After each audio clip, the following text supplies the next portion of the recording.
happening, guys? Gemma here and back again for another video, and I think it's about time I share some of my tips, tried and tested successful tips to amassing an awesome retro video game collection.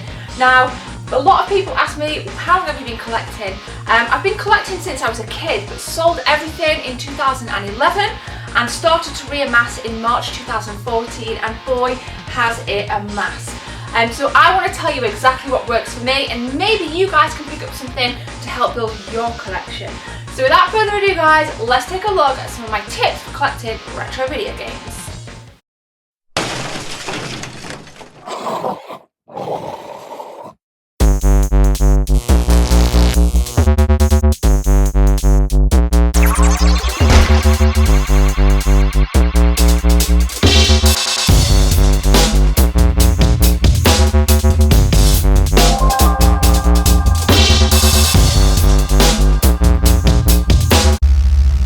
Number one, in the beginning, buy quantity over quality, and I'm going to explain exactly why.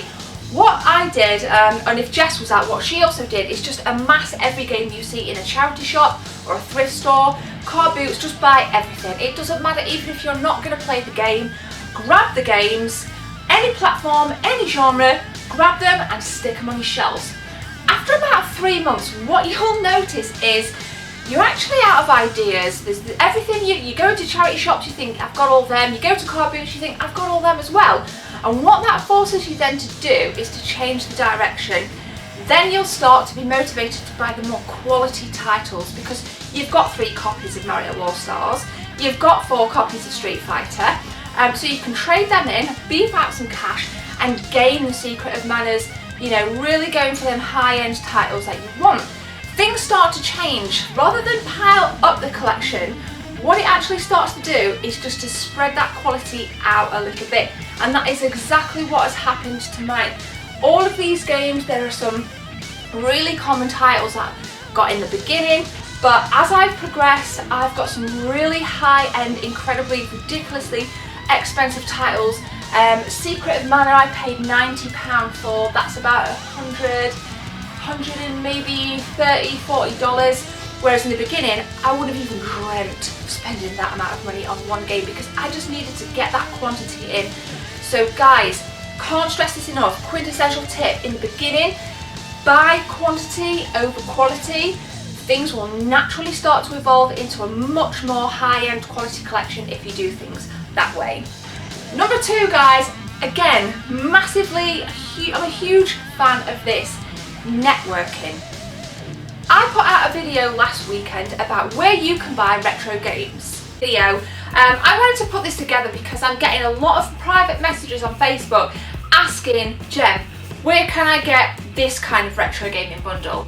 I can't stress this enough. I've met most people, most of the really popular retro gaming store owners and workers in the country, going to expos. It's not difficult, you guys have probably met many of them, and I can't stress this enough. When you go into a store, get talking. It doesn't matter if the guy or girl owns a store or just works there. Get talking, talk about games, talk about what you like, talk about stock. This has been really successful for me, because what I found is you guys build a relationship. You know, when a boxed copy of Turtles in Time comes in, you're the one that gets the phone call for first refusal. You're the one that the workers are going to go right to the bottom of that huge, massive box at the back of the store to try and find a copy of a game that you want. They're going to want to do that for you. And I think that's just awesome, because it's a testament to how hard people in retro game stores work, because they do want to serve the community. But beware, guys, and I've come across this a lot, there are people out there that just want to make money. They don't give a shit about you, they don't give a shit about your collection, and they just want to charge, I don't know, a copy of Ultra Beast, they will charge you £30. And if you don't know your stuff, you're probably going to end up paying £30. Whereas if you start talking to people, you're going to get the right price, because it's an awesome community, and that's how that's how it works. Expos is another key thing.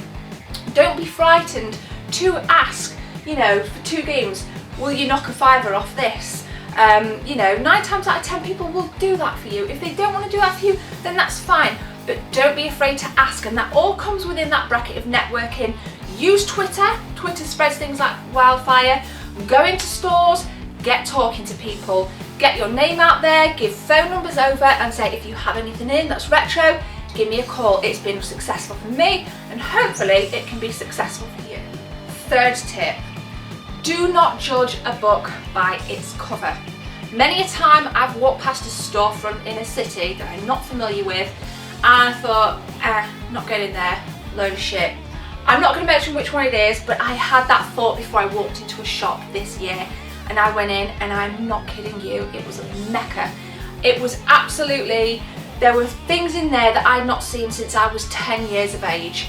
And with that, not judging a book by its cover, when you're talking to staff, sometimes you may be guilty of this, you're thinking, yeah, you know, they don't look like they know a lot. People that work in the retro gaming community know their shit. You will not get a game, you will not get a copy of Conker's Bad Fur Day for a £5. Not happening. People out there these days, whether they look like they know their stuff or not, they know their shit. So that's kind of like a sub tip. If you see a store, you're out and about, go in. If there's just comics in the window, there might be a little retro section in the back, or you know, behind the counter. Sometimes things aren't even on display. You have to ask, and that links in with tip number 2 about networking. So don't judge a book by its cover. Look everywhere and know your expectations. Guys, anybody that works in the retro gaming industry that I've come across knows their stuff. So don't be fooled. Be honest, be transparent, be completely open, be kind, and definitely just look everywhere you can. Just get in them stores and just search for stuff. It's been great for me. Fourth and final tip, screenshots. Screenshots have saved my bacon and have saved me some cash on a few occasions.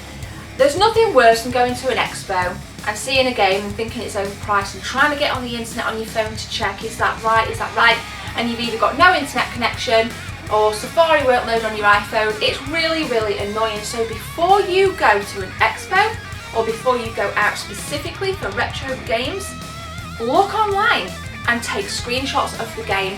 What that will do for you is give you an idea of average prices on what is good, what is bad, and what is just don't even fucking go there.